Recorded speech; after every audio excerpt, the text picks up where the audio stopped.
Hi, everyone. Welcome to today's Directors Dialogue. I'm Lynda Hartigan, and I'm really so happy that so many of you are joining us today. This series that we do as Directors Dialogues is all about sharing ideas and perspectives through conversations with a wide range of creatives and thought leaders. Our goal is to stimulate insights that enhance our understanding of the connective power of creativity in our lives. It is absolutely altogether fitting that we begin this dialogue with a land acknowledgement. I am speaking to you from the Peabody Essex Museum, which sits upon land long associated with the Pawtucket Band of Massachusetts. Many other Indigenous communities have also lived and moved through this place over time, and Indigenous people from many nations live and work in this region today. I ask that you join me in acknowledging their communities, their elders, past and present, as well as future generations. So it's my pleasure to introduce Marie Watt and Cannupa Hanksa Luger. We have gathered here together to mark the opening of the exhibition, Each Other, the product of their individual and communal commitment to collaboration. Marie is joining us from her studio in Portland, Oregon. She's a member of the Seneca Nation and has German-Scot's ancestry. Marie's interdisciplinary work explores the intersections of history, community, and storytelling, and unleashes the power of everyday objects to communicate these intersections. Cannupa joins us from his snowy studio in Glorieta, New Mexico.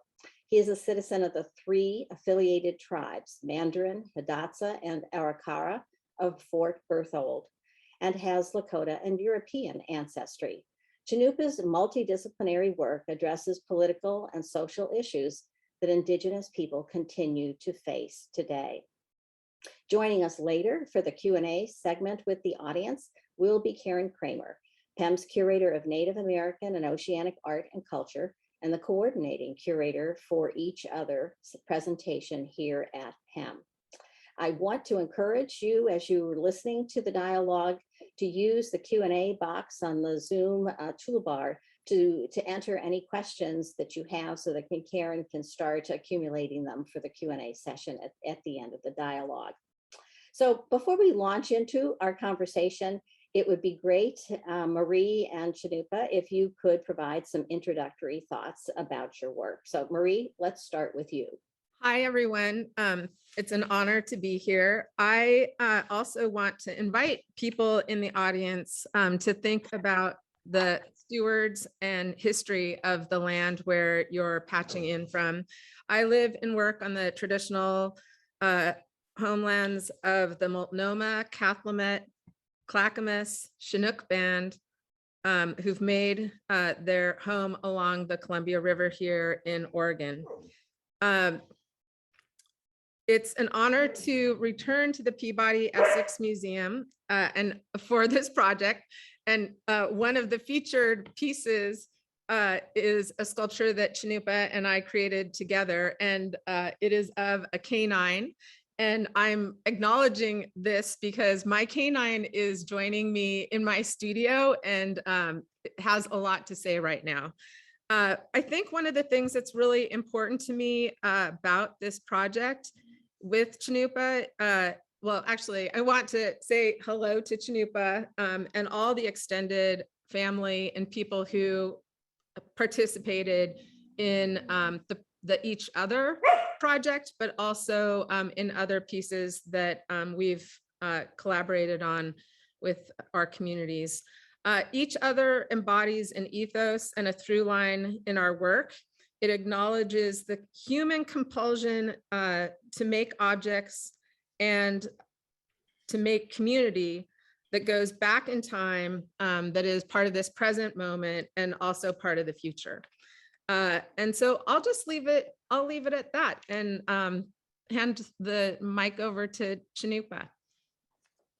And actually, I just want to say really quickly that some of these images acknowledge, like, really have people that we've collaborated with, including the Stello Arts Foundation. And I'm trying to think of who else is in that picture, but I just want to acknowledge the wonderful people at Camp Colton as well. Thank you. Dosha Maragua, Dishgag Nahudosha, Nitaway Hudosham, Cannupa Hanksa Luger, Awachet, Dripping Earth Clan from the Mandan Hidatsa Iroquois Nation. And I wanted to say hello to everybody. It's nice to see Marie and Lynda on the call here. I'm excited to talk about this project and pleased that it's going to be in your community there in Salem, Massachusetts. So my background is in ceramics. Went to school at the Institute of American Indian Arts for ceramics, but I am a mixed media artist. I tend to make things out of anything that I can find. All of the choices that are made kind of very specifically, but I'm excited for you all to kind of engage with this work, as this work, every piece that you see in this exhibition was made in collaboration with other entities, whether that's people, communities, environment, history, culture, economics. There's a tether and a tie to everything that's been created that kind of pushes forward the idea that the artist as individual is a myth, and that we are all dependent upon each other in order to create work, to share work, to experience work, and to celebrate it within diverse communities and cultural backgrounds. So thank you very much. All right, well, Marie and Cannupa, thanks for that quick glimpse into yourselves, and we'll start the dialogue. So each other, Marie Watt and Cannupa Hanksa Luger, is the title of the project that has brought us together today. And because the subtitle calls you both out, it would not be surprising if people in the art museum world, at least, would say that this is a two-person exhibition. But based on how each of you works, that would be a very limiting, inaccurate way to think about this project. So I'd like to invite each of you to talk about how each other came about and what you set out to accomplish. So Cannupa or Marie, have at it. Well, this project was initiated by the curator, John Lukovic. And I think that Cannupa and I, one of our earliest meetings that included John, was at a karaoke bar in New York. And I think that John saw these two artists from slightly different generations who had this shared practice of working with community, and that is where the idea was born. And frankly, actually, like Cannupa and I didn't really know each other beforehand, and so at first I think it was a little bit of an awkward match, and I mean that really respectfully, but I think that there's this assumption that just because artists work collaboratively that we would naturally like be able to collaborate with one another. And there's a lot of variables that go into making work. And one of the things that I think really was a saving grace in this collaboration was a fellowship that Cannupa had at the time with the Stello Foundation, or the Stello Arts and Cultures Foundation. And that created an opportunity for us to make work. We had to pivot and make work during the pandemic, but it also allowed us a neutral space in which to make that work. And I'll let Cannupa take it over from there. Maybe he can say a little bit more about our time together at Camp Colton and how the project shifted. Yeah, this project began before a pandemic. So at that time, you know, just kind of across the board, there was an institutional kind of interest in socially engineered projects, anything that kind of carried that same kind of language or weight. Yeah, of course, Marie and I both have projects. We both have aspects of our work that involves engaging with community and actually sharing art as a verb, you know, art as an action, art as a process. And we both figured out ways how to share art in that fashion, which is so contrary to the institutional spaces of art, the economic spaces of art. You know, art as a noun, art as an object, art is from my experience, like a byproduct of something really special. You know, this object is kind of holds the weight of an experience and a creative process. And we chose to, like, we were starting to look at work that we had created in collaboration with diverse communities, more than human species, like just a whole kind of plethora of engagements. And then a pandemic hit, you know, and we were planning to do our collaborative project together. We were trying to figure out, where do we, you know, do I come to Marie's studio? Does Marie come to mine? What does that look like? She lives in Portland, Oregon. I live in Glorieta, New Mexico. There was some distance between us. And also, it's like, you know, social collaboration, oftentimes this takes place in a neutral space. But when we were going to collaborate on this, we were trying to figure out, like, well, whose studio do we go to do this work? And what does that look like? There's an awkwardness to inviting somebody into your studio and trying to describe to them where your tools are located and please can you put them back when you're done, kind of scenario. So it was fortunate turn of events with in the face of a global pandemic. We had designed this wolf. We had an idea of how we were going to construct it and what that would look like with social engagement, inviting community into the museum to, like, help create the piece, and then all of that got thrown out the window with the pandemic, and suddenly social engagement became the last thing you could do for a spell, you know. So we had to figure out how to redesign the wolf in relationship to some sort of social engagement project that allowed social distancing to exist. And so fortunately, I did have a kind of low-res residency with the Stello community that are located in Oregon. They have a location in Portland. They also have this camp that's outside of Portland in the town of Colton. And they were gracious enough to allow me to transform my residency into an opportunity for Marie and I to work in a neutral space.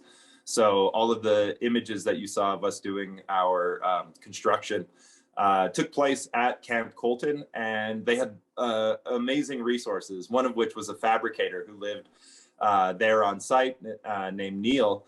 And Neil, on our first visit, we designed the wolf how we wanted it to flat pack and be able to ship, knowing that this was going to be a traveling exhibition, making it out of, you know, wire and embroidery hoops, like all sorts of random little kind of bits to make it kind of work in the way that we wanted.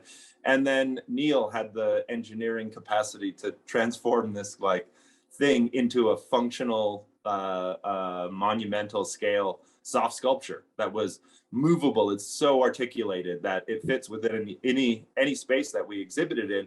We can adjust it and adapt it to that environment, which I think was an important aspect of both of our works as far as installation goes, where it is has the capacity to adapt to its environment, which I think is a really interesting conversation, even in the relationship of human beings on the planet Earth. So we were very fortunate to have those resources kind of available to us, and Neil to actually fabricate that piece while we were away, you know, sheltering in place. And then when we could come back, we began the process of putting on the hides. And, you know, Portland had been helpful. We had the Portland Garment Factory as well that helped construct that wolf. And this is a women-owned and operated garment factory in Portland, Oregon.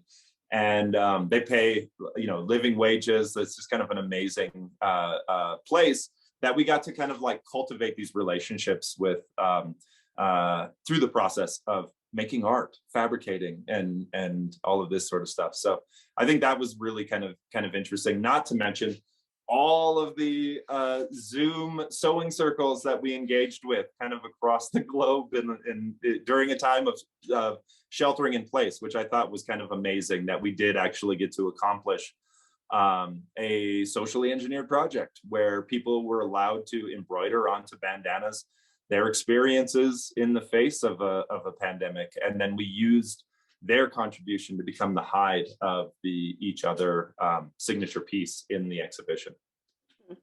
Well, you just gave incredible testimony to human adaptability, and God knows we've all been talking about resilience and pivoting in the face of it all. So you socially engineered in just an unexpected kind of way for both of you.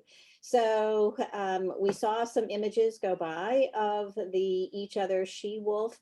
Can you talk about why the she-wolf? Like, how did you come together to select that as the principal symbol or representation of what you wanted to do? Because obviously the she-wolf is incredibly meaningful within Indigenous culture. Yeah, and Roman. Yeah, well, yes, Romulus and Remus for sure. Yeah, yeah. I'm gonna jump in, Marie, and just kind of give a little brief, and then I want you to lean into it because I'm going to be drawing from your voice, language, and experience.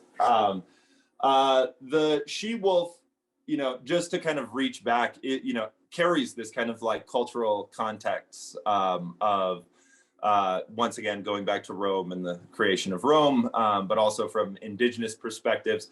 Our relationship to a she-wolf or the canid in one form or another. We, it was one of the few domestications that had happened in the Americas pre-contact was a relationship with wolves, and that relationship was not domestication by the kind of Western lens, but rather it was a pact that was created. The wolf, we had to become the wolf's pack as we benefited from the wolf's kind of strength and senses in relationship to our own community. So I think that there's like a coded message in our relationship with dogs that seems to be a little bit more accessible to a Western gaze and Western audience to describe kinships that are with more than human species, and so that symbol became kind of the symbol that we would kind of lean into,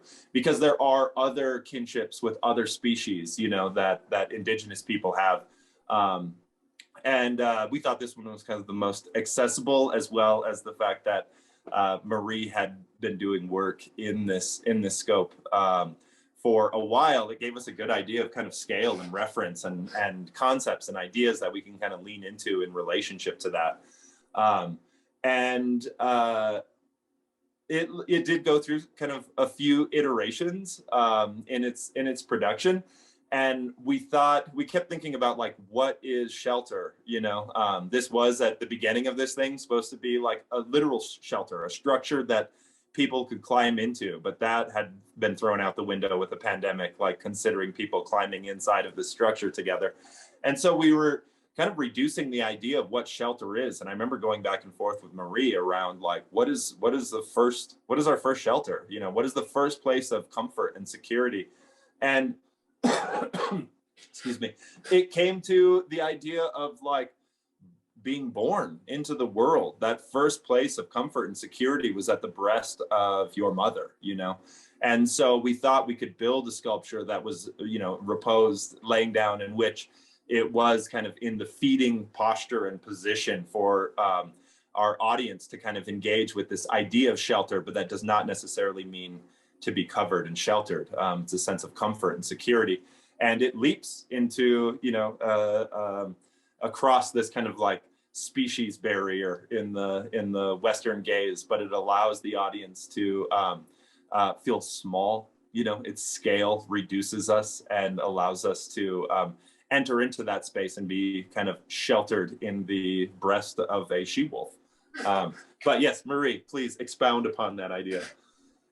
Well, I think that one thing that drew us both as we were trying to figure out our collaborative direction is that we both had canines figure into past projects. Mhm. And for me, the experience of really like looking at our relationships to canines came out of this question: what would the world look like if we considered ourselves companion species?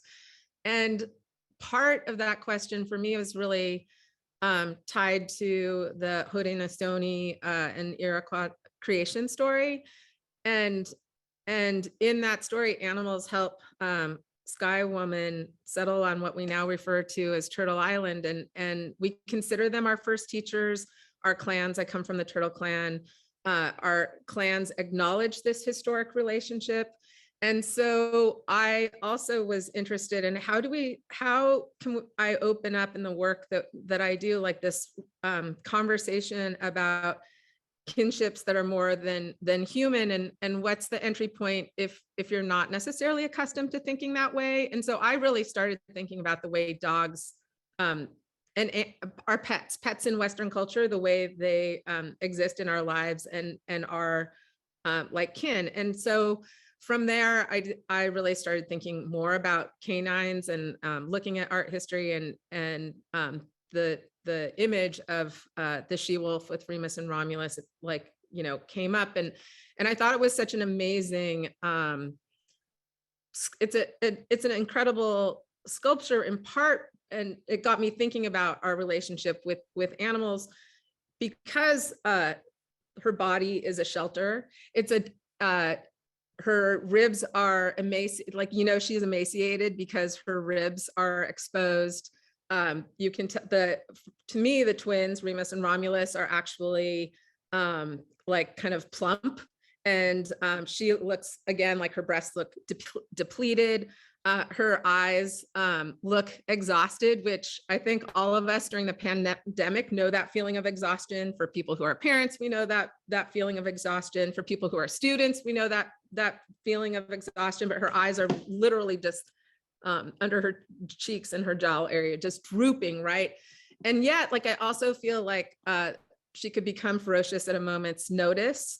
And I think that I was interested in how her body was this shelter, and what does it mean, as Cannupa said, like, what does it mean to make this companion species, this kin relationship, like, larger, so it's no longer kind of about our man's dominion over animals, but our relationship with one another, and to be brought into this breast or underbelly space.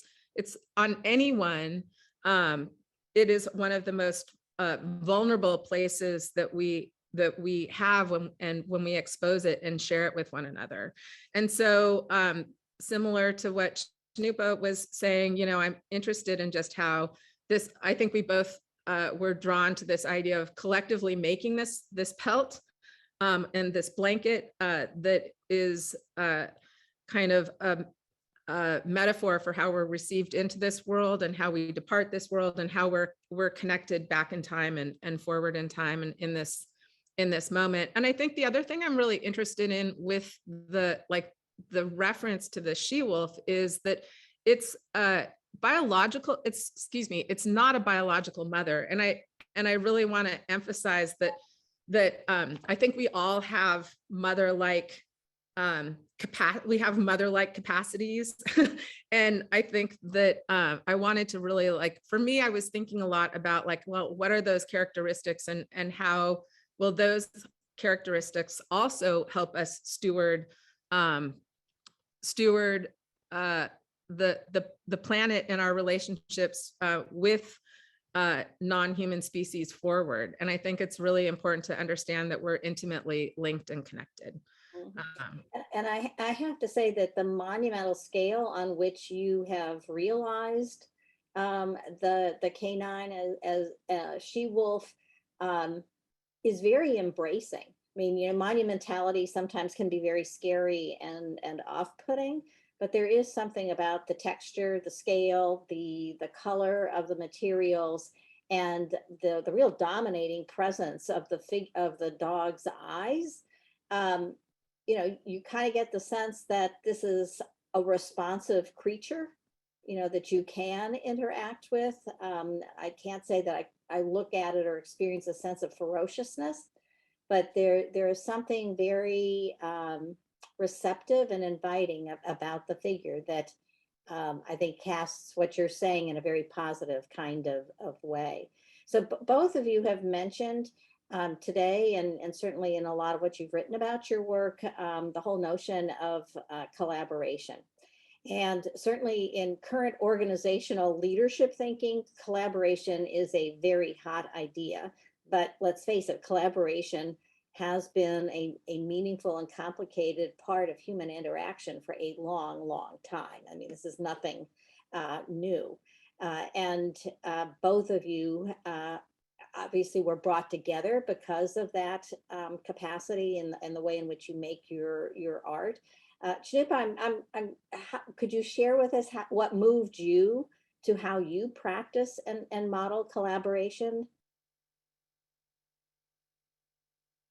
Yeah. I kind of, I don't know. I guess collaboration, like you said, it's very old. It's as old as we are. It's actually older than us. It's older than the Homo sapien. And I think that there are, general forces at play in the world that sometimes our own kind of hubris and intrepid, rugged individualism, myths of America kind of have made it complicated in ways, and then made it special again afterwards when it's like, yeah, but we've been doing this the whole time. I think my kind of entrance into the idea of collaboration as a art practice was, it was always there. And I think I developed techniques for like social engagement with the adaptation of like social media, as a way to transform the way we communicate with one another. That's the primary platform that I use for my my collaborations. Is using social media as a platform to have people engage. Fortunately, it was kind of the model that we've moved forward as the pandemic came into play, was using the techniques that I kind of learned and practiced through social engagement work, which is, I tend to consider what it means to transform an ally into an accomplice through art making, where it's not an exchange like I'm not asking for currency in support of, it's not transaction, it's rather how can I create a prompt for people to participate within the safety of their own space, within the safety of their own community. I think social, anytime you develop social engagement protocols, it's important that your audience or your participants feel safe in the practice. And I didn't have the capacity to pull on resources that I have that could create a generally safe space for everybody. So I tended to consider that it's not about space building, but idea building. Like, can I create a prompt for people to participate?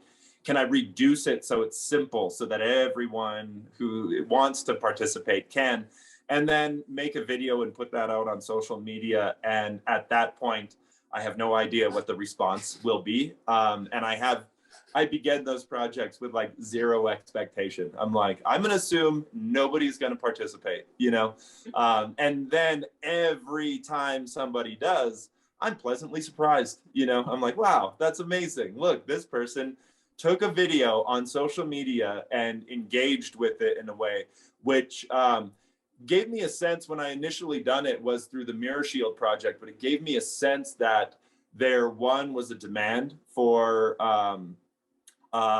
participation that was greater than like a monetary exchange, where it's like, I want to be engaged more. And so I thought the best way to kind of navigate that was to invite people to create something together, and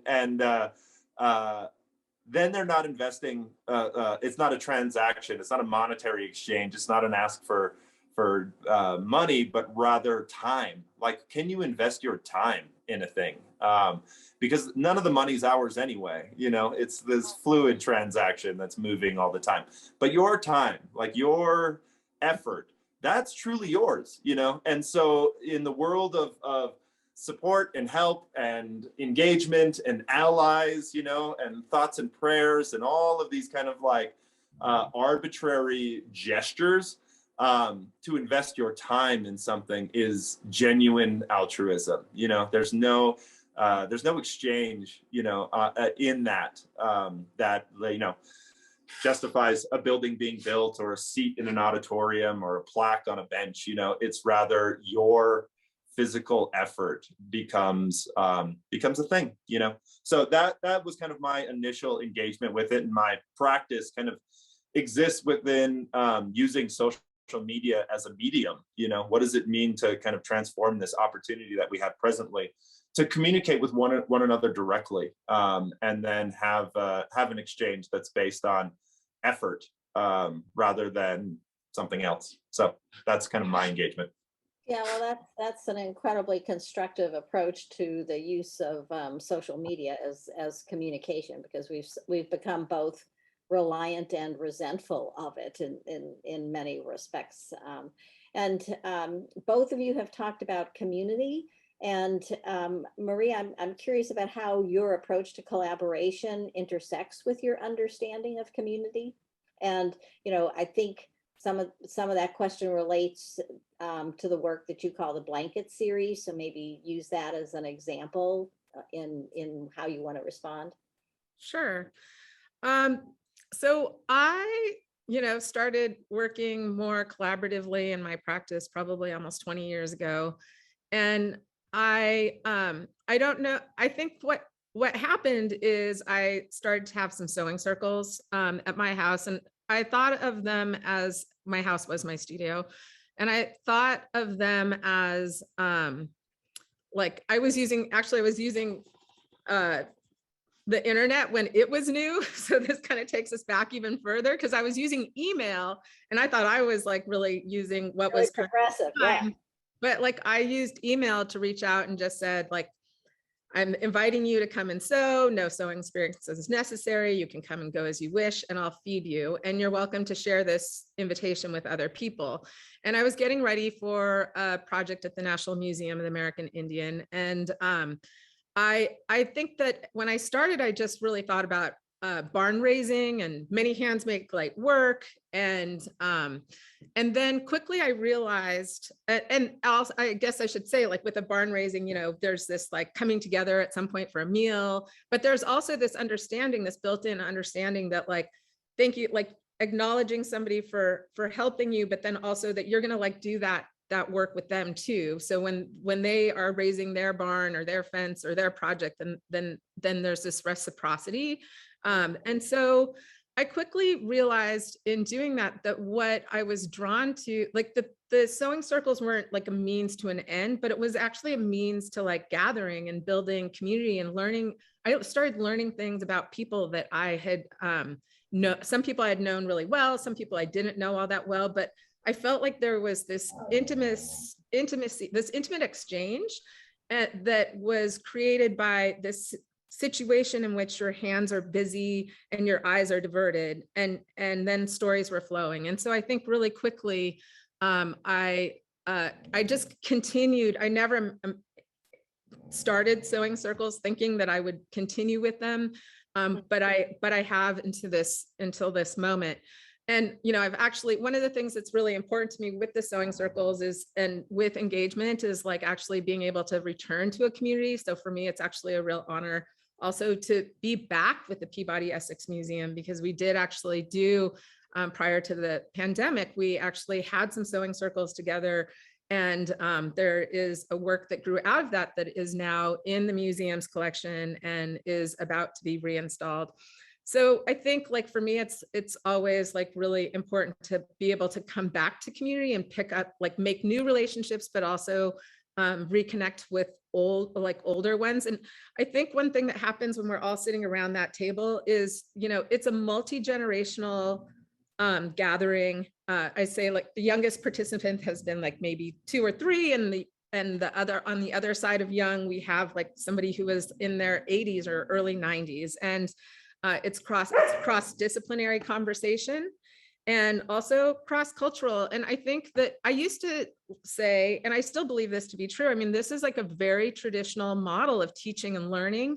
I think of it as an indigenous model, but it also is just like, you go back far enough in time, and this is like always the way we have gathered and learned and exchanged information. And I think that this Western academy, where these like silos, where I think collaboration is a popular topic because there has been this historic kind of siloing of information. So part of the question is, how can we come together and learn from one another, and acknowledge that all of us have something important to share. And so I think like one thing that I realized in this work, in both of what Cannupa and I do, I think that like the making is not a means to an end. It's like I like to say, I like set the table, and then what happens is created by everybody, right? And if you've participated, then like what you carry with you is the experience, and that's what was made, and it's those connections. And that, so there's something, I feel like there's on the objects in this exhibition, there's this imprint that can't always be witnessed, but there's this imprinted information, DNA, like this junk that like kind of gets embedded in the pieces that we can't see, but people who've like been part of that performance, that action, that connective activity, it's there. And I guess that's what makes these objects kind of living and storied, and hopefully more than the sum of its parts. Yeah, because I mean, it's an incredible, I mean, you talk about the imprint, it's also the imprint of emotion as part of the experience that you've helped generate and facilitate. So I think it's safe to say that both of you have a truly palpable commitment to creativity as an integral part of our humanity. I mean, I know you've talked about companion species, Marie, but you know, that you do really see creativity as an integral part of who we are as human beings. And one other point of connection that your works have certainly communicated to me as I've walked through the show is an intense physicality because of the materials you choose and how you choose to work with the material. So Cannupa, you have stated, and I love this statement, we're craftspeople and we like material and working with material. So I'd love to hear from each of you as we start to wrap up. You know, what does the physicality of making mean for each of you? For me, I think of, you know, the same kind of statement that we're trying to make with each other, that that the material itself is, you know, it has properties to it that will inform the actions that we make. And so craft is a collaboration between an artist, the skills that they've learned, but the skills that we've learned has been in relationship with the materials that we're working with, that the materials themselves carry information, you know, that and if you're open to that exchange, you actually become better. And the thing that's most beautiful about it, especially within the realm of like craft, which oftentimes, you know, Indigenous people have been, that idea of craft has kind of limited our capacity to be creative, you know, and to contribute to our kind of contemporary art realms, you know. But the reality is that, you know, craft it's intergenerational. The skills that I'm applying to these materials are not just skills that I've learned myself, but rather things passed down from people working with that material for time immemorial, you know.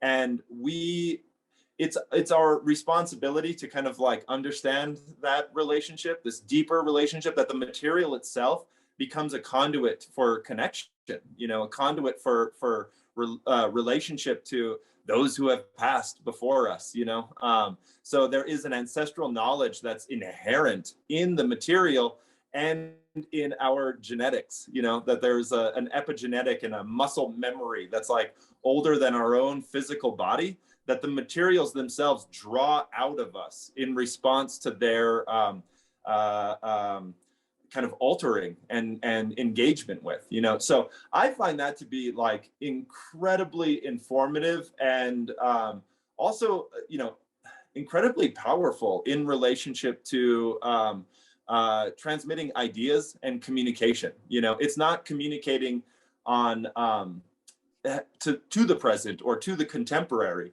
but rather it's a communication that spans in both directions. It's for future generations to see how we've kind of altered it and to inform them on what edge to push and to transform, but also it's a communication with ancestors who have already passed. So it has the capacity to create an audience that you cannot see, but that you are absolutely in relationship with. And Marie, what about working with materials for you? I just really appreciate that statement, Cannupa. I think it really emphasizes why the materials we both use are so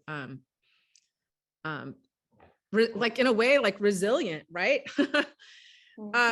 I have used blankets a lot in my work, and I'm interested in the way I'm interested in how blankets are used in my community and my family. They're given away to honor people for important life events. I think in Indigenous communities, blankets play a significant role. And I also realized quickly that, of course, I started collecting these blankets at thrift stores, anything $5 and under. And I really kind of focused on wool, I think in part because I knew they had this like longevity and stories, and they were kind of passed on.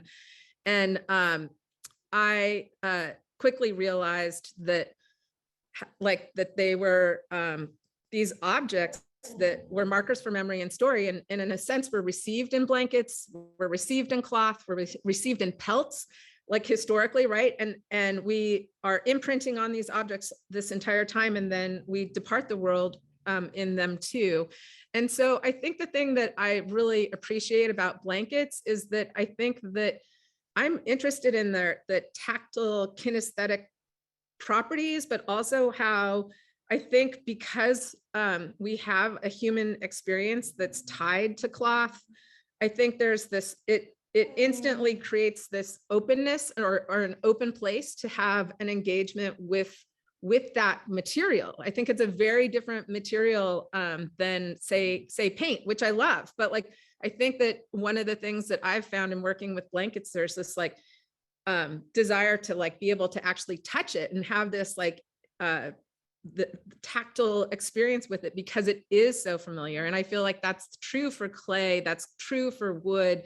And I think that in my experience with these materials, it's like the imperfections, the parts that are like mended and stained or soiled and nibbled, like those parts like tell me a little like something about that object's story. And so I really gravitate to these materials that have these stories, and part of my role as an artist, I guess, is like to listen to the material. Like I feel like I'm constantly learning from the materials that pass through my hands. And here's our she-wolf reminding us that it's time to move on to the Q&A portion of the dialogue. But what you're saying about the visceral quality of the materials that you so react to, Marie, has a lot to do apparently with the fact that our sense of touch is really the first that we actually are developing even when we're in the womb. So there's a reason why we have such a strong response viscerally to the sense of touch.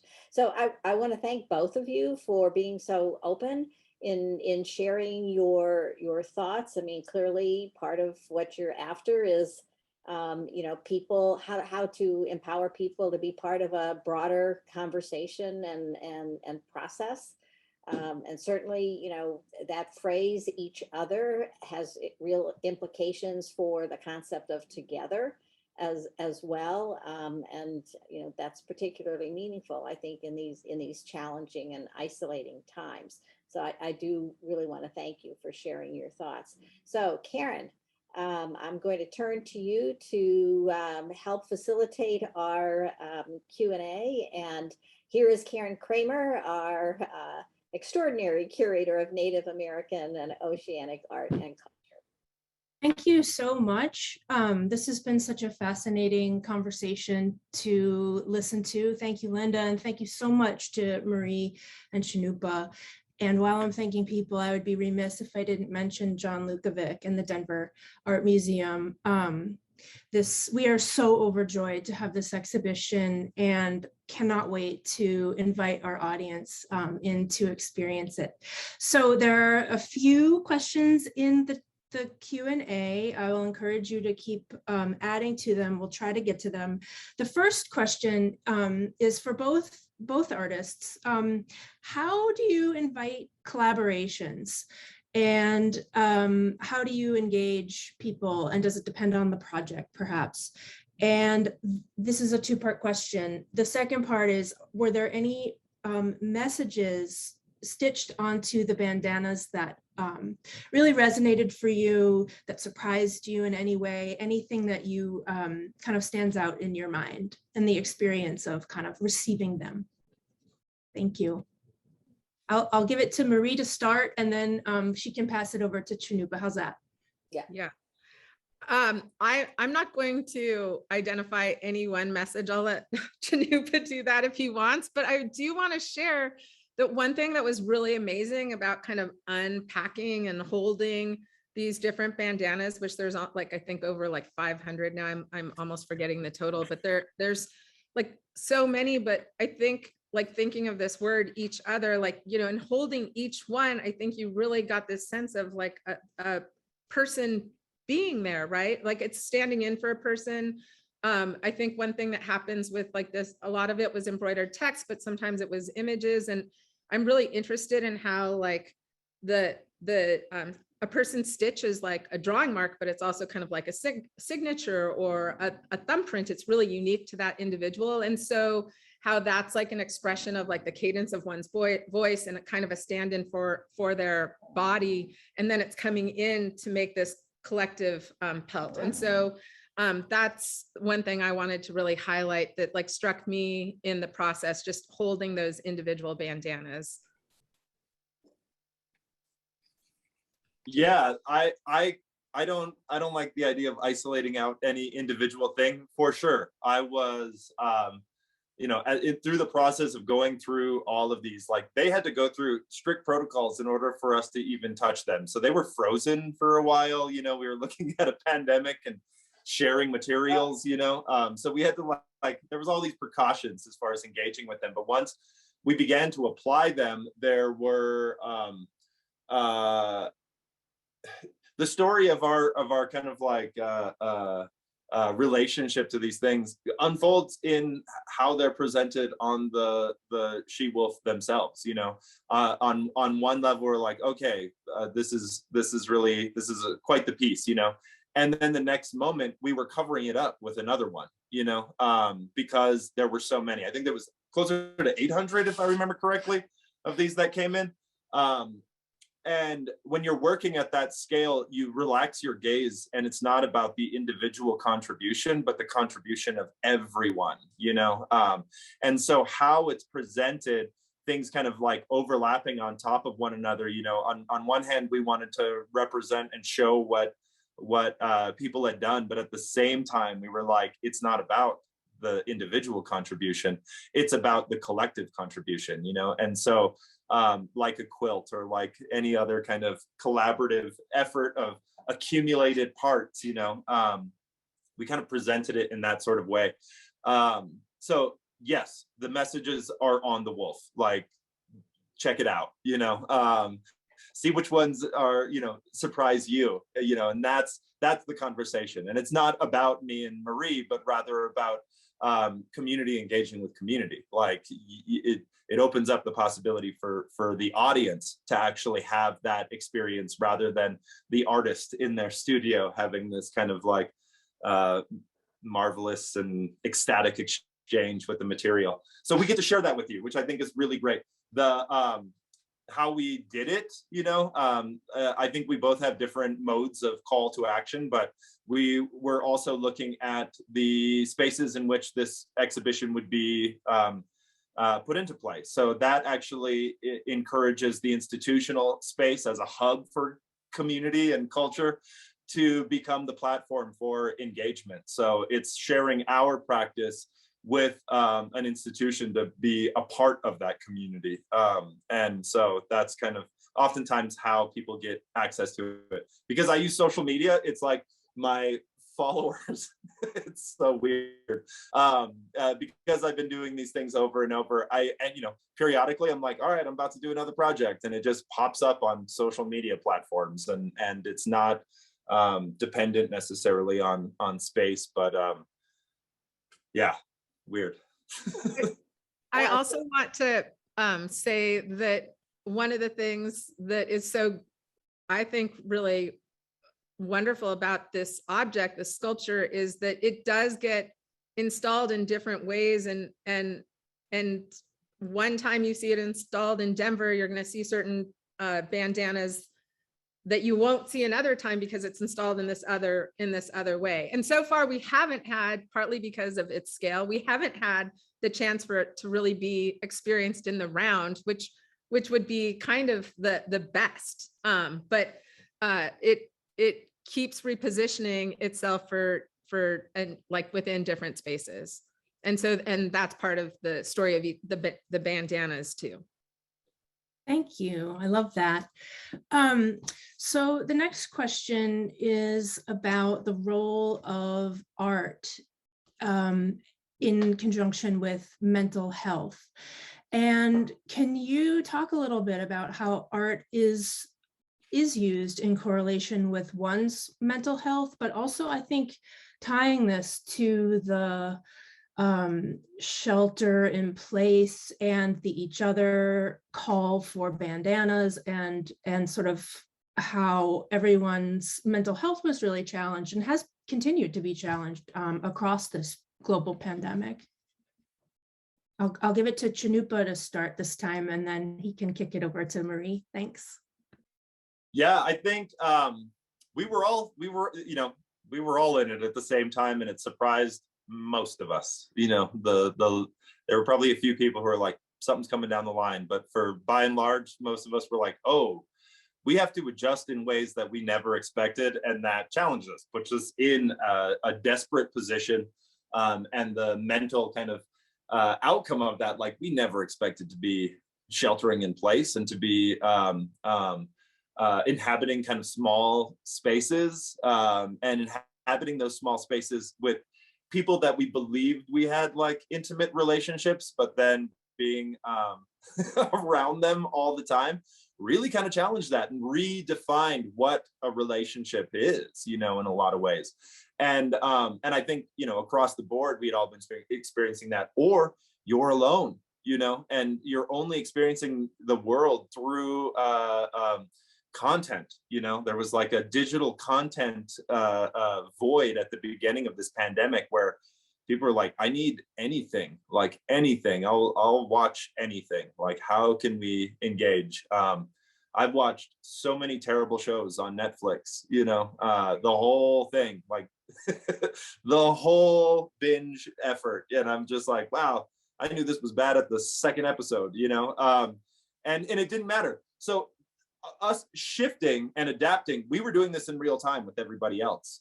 We had to shift and adapt our project in relationship to that new exchange. And we were experiencing the same kind of mental health issues that everybody else was as well. I was fortunate enough to live rurally, so I had enough space to kind of get out, stretch around, and I was already homeschooling my children, so that wasn't like a terrifying exchange either, you know. So I was very fortunate in that space, but I think we adapted this project and transformed it to really talk about what your experience is, and to allow people to embroider their experience onto those bandanas. We chose a bandana simply because the bandana was kind of like a symbol that was reoccurring in multiple platforms. One, it was a form of shelter. You know, it did protect people, especially as like respirators and masks and all of that sort of was in short supply. You know, people are wearing bandanas. I was wearing bandana a lot. Like, I was like, I know this isn't gonna really help, but it's better than nothing. You know, at least it'll keep my spittle and voice in here, you know, rather than somebody else's. But it was also, that bandana was also a symbol of the kind of social unrest that we were experiencing at the same time. You had all of these movements. You had Black Lives Matter engaging with reciprocity in the justice system in this country, systemic racism. There was so many contributions to our mental health and the crisis that we are going to be facing in the next coming years, that the bandana became like a symbol of protection and shelter, you know, whether that's protecting you from a virus or it's protecting your identity from exposure.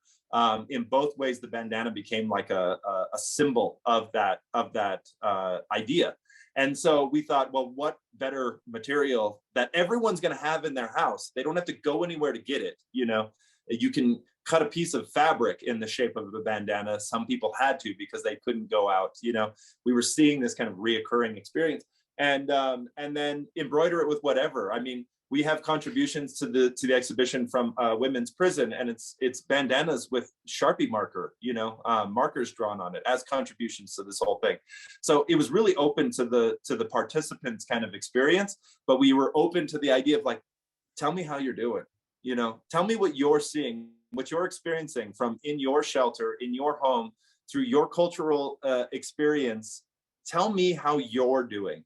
And the larger idea with the she-wolf is that it created shelter for people who are going to go and experience it. But the people who made those bandanas created her shelter. They created her pelt. And so that exchange that you experience, where it's not intimidating, that's because you see this exchange where it's like a reciprocity of shelter, you know, and what it means to shelter. So many created the shelter for the wolf so that the wolf could create shelter for many. You know, it's a nice exchange. I think that's all I have to say. And I don't even know if I answered the question. It was fun though.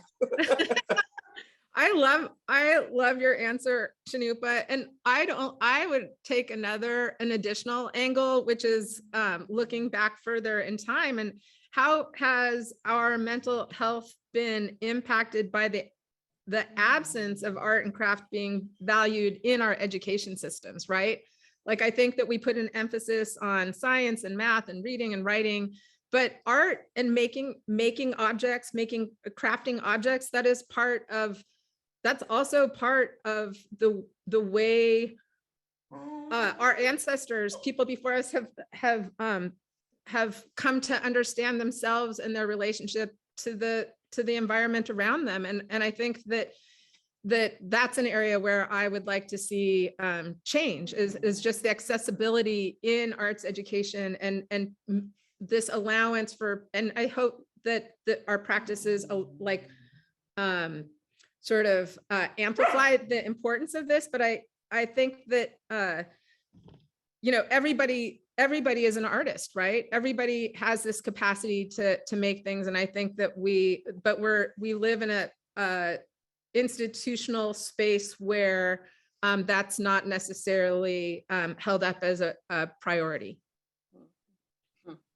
That's an incredibly positive and powerful observation, Karen, perhaps to end on, because I suspect you got more questions from people, but we're at time, and we do try to respect people's time. So I certainly want to thank Marie and Cannupa for the generosity of your creativity, and Karen for your curatorial acumen, and for all of you for joining us today. And I know a number of you have been part of our directors' dialogues before, and I hope that will continue. So I just really want to thank everyone for being with us today.